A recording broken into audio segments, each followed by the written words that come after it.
Biasanya pada skala kecil mereka nggak ada kesulitan, tetapi begitu jumlah yang dimintanya besar, lipat kali, 5 kali, 6 kali dan sebagainya, biasanya ya masalah-masalah yang sering kita hadapi adalah masalah kontrol kualitas. Jadi di sini masalah pendekatan manajemen modern, Mbak ya. Jadi bagaimana supaya kayu, misalnya kalau kita bahan bakunya kayu, motongnya supaya grease-nya itu nggak terlalu banyak. Terus kalau itu harus ada proses pengecatan gitu ya, supaya catnya juga nggak terlalu boros. Ini kan mesti memerlukan suatu eksperimen sendiri. Jadi memang mungkin kalau ketika sampai tahap coba-coba sampai mungkin aktif sekian persen itu mereka bisa menghandle sendiri, tetapi di luar itu mereka harus dibantu oleh stakeholder dari perdagangan internasional, artinya dalam arti kata pemerintah, ilmuwan dan sebagainya dengan lebih aktif ya Pak? Saya kira sih begitu ya, bahwa memang bahkan menurut saya sih dari tahap coba-coba, artinya kan pengusaha kecil menengah itu punya hambatan tersendiri untuk go internasional. Nah, pemerintah saya kira harus lebih aktif, apalagi itu punya departemen sendiri yang mengurus masalah pengusaha kecil ini. Jadi yang ada di pemerintah seperti Pak Martani bilang, kerjasama dengan universitas, kita ngasih informasi, kita ngasih data bahwa sebenarnya non jauh di sana di pasar internasional terbuka banyak sekali kesempatan, opportunity buat produk-produk seperti kita. Nah, ini kita encourage para pengusaha kecil menengah ini untuk mencoba-coba.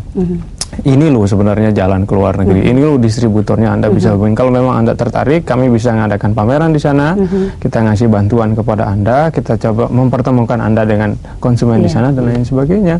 Nah, kalau mereka sudah kenalan dalam satu pertemuan, katakanlah fair dan pameran dan lain sebagainya, mungkin mereka jadi lebih aktif. Jadi mereka naik ke stage yang kedua gitu. Tapi seberapa mudah atau seberapa sulitnya sih kita melakukan pendekatan persuasif seperti itu kepada pengusaha kecil?